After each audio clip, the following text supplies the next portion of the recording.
वर्ध्यामध्ये रब्बी हंगामातील हरभरा पिकावरती मर रोगाचा प्रादुर्भाव. रोगाच्या प्रादुर्भावामुळे हरभरा उत्पादक शेतकरी हवालदिल. फवारणी खर्चात वाढ होऊन उत्पादनात घट होण्याची शक्यता असल्यामुळे शेतकरी आर्थिक संकटात.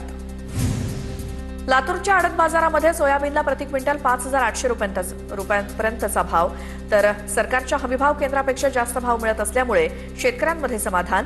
त्यामुळे हमीभाव केंद्रावरती शेतकऱ्यांची गर्दी थांबली. मालेगावसह नाशिकमध्ये टरबूज पिकाकडे शेतकऱ्यांचा वाढता कल. कांदा मका पिकाला दर नसल्यामुळे शेतकऱ्यांकडून टरबूज लागवड कमी दिवसात येणारं पीक असल्यामुळे शेतकऱ्यांनी टरबूजाला पसंती दिल्याची माहिती. अमरावतीमध्ये 97,000 शेतकरी फार्मर आयडी पासून दूर, तर 81% शेतकऱ्यांच्या नोंदणी पूर्ण. तर 5 लाख शेतकऱ्यांपैकी 4 लाखांहून अधिक शेतकऱ्यांनी फार्मर आयडी बनवलं. रायगड जिल्ह्यातील प्रत्येक शेतकऱ्याला हवामानाची अचूक माहिती मिळणार. प्रत्येक ग्रामपंचायतीत अत्याधुनिक हवामान केंद्र उभारणार.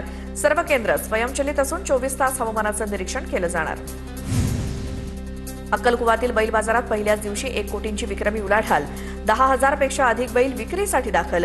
पहिल्या दिवशी 3,000 बैलांची विक्री, तर खिलारी तसंच नागोरी आणि स्थानिक प्रजातीच्या बैलांना मोठ्या प्रमाणात मागणी.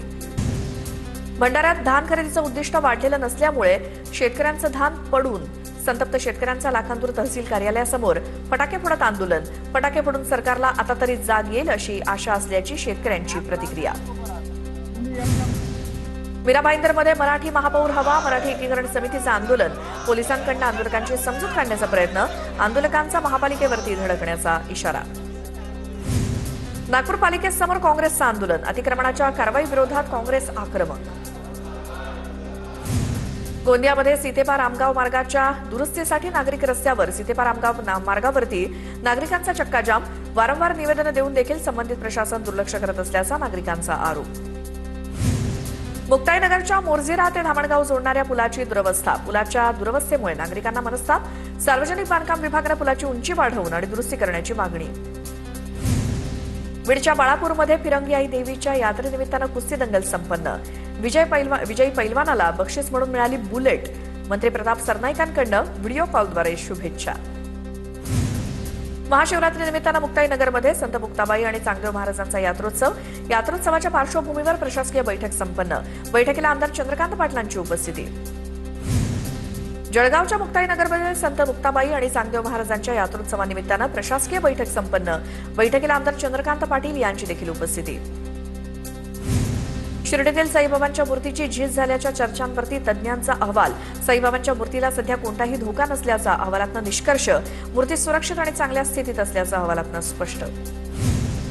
पंढरपुरात दर्शन मंडप स्कायवॉक अडचणीत येण्याची शक्यता. दर्शन मंडप उभारला जाणार ती जागा पूर्णपणे पूर नियंत्रण रेषेत. त्यामुळे दर्शन मंडप आणि स्कायवॉकला नगरपालिका प्रशासन परवानगी देणार का याकडे लक्ष. नाशिकमध्ये सिंहस्थ कुंभमेळ्याच्या कामांना गिरीश महाजन आणि साधू महंतांच्या हस्ते सुरुवात. महाजनांनी बैठकीनंतर साधू महंतांसोबत जेवण केलं, तर प्रत्येक आखाड्याला मागणीनुसार निधी देण्याचं गिरीश महाजन यांचं आश्वासन. अजित पवारांचा दशक्रिया विधी 6 फेब्रुवारीला होणार नाही. अस्थि विसर्जनावेळीच दशक्रिया विधी झाल्याची माहिती. अजित पवारांच्या निधनाला 6 फेब्रुवारीला 10 दिवस पूर्ण होत आहेत. जळगावातील शेठ लालजी नारायणजी सार्वजनिक विद्यालयातील विद्यार्थिनीनं काढलं अजित पवारांचं स्केच काढत अजितदादांना वाहिली श्रद्धांजली. शनी शिंगणापूर देवस्थान बनावट ॲप प्रकरणी सायबर पोलिसांकडून न्यायालयात 2,500 पानी आरोपपत्र दाखल. दोषारोपपत्र दाखल. तर एकूण 77 लाखांचा अपहार झाल्याचं उघड. तर 9 आरोपींविरोधात दोषारोपपत्र दाखल करण्यात आल्याची माहिती. जालन्यामध्ये अतिवृष्टी अनुदान घोटाळा प्रकरणी 2 तलाठ्यांसह 2 एजंट्स जेरबंद. जालना आर्थिक गुन्हे शाखेची कारवाई. आतापर्यंत अतिवृष्टी अनुदान वाटप घोटाळा प्रकरणी 31 आरोपींना अटक. अहेर येथील माजी जिल्हा परिषद अध्यक्ष अजय कंकडालवारांची अनधिकृत इमारत जमीनदोस्त. न्यायालयीन प्रक्रियेनंतर मिळालेली मुदत संपताच मोठ्या पोलीस बंदोबस्तात प्रशासनाची कारवाई. जळगावात शासकीय जागेवरती बेकायदेशीररित्या बांधलेला Santoshi Mata hall seal. Indoor games ऐवजी मंगल कार्यालय सुरू केल्यामुळे प्रशासनाची कारवाई. हिंगोलीमध्ये 10वी आणि 12वीच्या परीक्षांच्या पार्श्वभूमीवर कॉपीमुक्त हिंगोली अभियान राबवण्यात येणार. 10वीच्या 54 केंद्रांपैकी 4 तर 12वीच्या 39 केंद्रांपैकी 7 परीक्षा केंद्र संवेदनशील. जिल्हाधिकारी राहुल गुप्ता यांची माहिती. लाडक्या बहिणींना 4,500 रुपये मिळणार. लाडक्या बहिणींना 3 महिन्याचे पैसे एकत्र मिळणार. नोव्हेंबर, डिसेंबर आणि जानेवारीचा हप्ता एकत्र मिळणार. जळगावच्या सराफा बाजारात सोन्याच्या दरात 1,000 रुपयांची तर चांदीच्या दरात 10,000ची वाढ. सोन्याचे दर जीएसटीसह 1,54,500 रुपयांवर तर चांदीचे दर 2,67,800 रुपयांवर पोहोचले. मुढवा जमीन व्यवहार प्रकरणी शीतल तेजवानी विरोधात आरोपपत्र दाखल.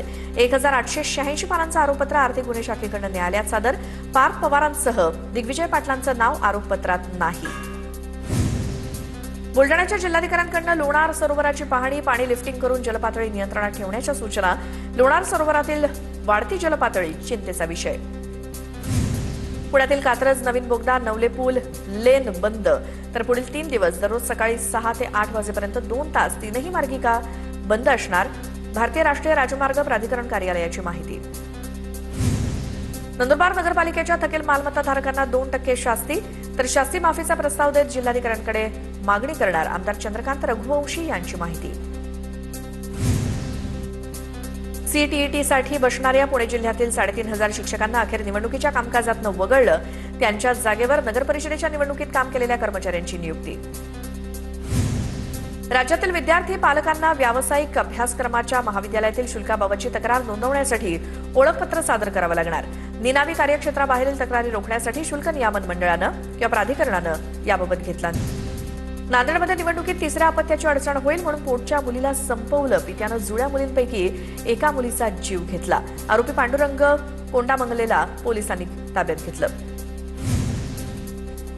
नागपुरातील नेत्ररोग विभागातील निवासी डॉक्टरच्या आत्महत्या. शहरातील गणेशपेठ बस स्थानकाजवळच्या हॉटेलमध्ये आत्महत्या. आत्महत्येचं कारण अस्पष्ट. गणेशपेठ पोलिसांकडून तपास सुरू. भंडाऱ्याच्या महसूल विभागात 7 कर्मचाऱ्यांवरती निलंबनाची कारवाई होणार. बोगस दिव्यांग प्रमाणपत्र सादर करणाऱ्या कर्मचाऱ्यांवरती कारवाई होणार. 22 पैकी 7 कर्मचाऱ्यांची टक्केवारी 40 पेक्षा कमी. नंदुरबारमध्ये बनावट जन्म मृत्यू दाखले तयार करणाऱ्या रॅकेटचा पर्दाफाश. पोलीस आणि एलसीबीची मोठी कारवाई. 5 जणांना अटक. सायबर कॅफेतनं जन्म मृत्यूची बनावट प्रमाणपत्र बनवल्याचं उघड. बीडमध्ये सहाय्यक निबंधक कार्यालयातील सहकार अधिकाऱ्याला 25,000ची लाच घेताना रंगेहात अटक. पतसंस्थेच्या तक्रारीमध्ये सहकार्य करण्यासाठी लाच घेताना संतोष भंडारीला अटक. नागपुरातील तेलकामठी गावामध्ये मुलीवरती लैंगिक अत्याचार. 3 अल्पवयीन मुलांनी अत्याचार केल्याचा प्रकार उघडकीस. अत्याचाराचं मोबाईलवरती चित्रीकरण करून सोशल मीडियावरती व्हायरल करण्याची धमकी दिली. सावनेर पोलिसात पॉक्सो अंतर्गत गुन्हा दाखल.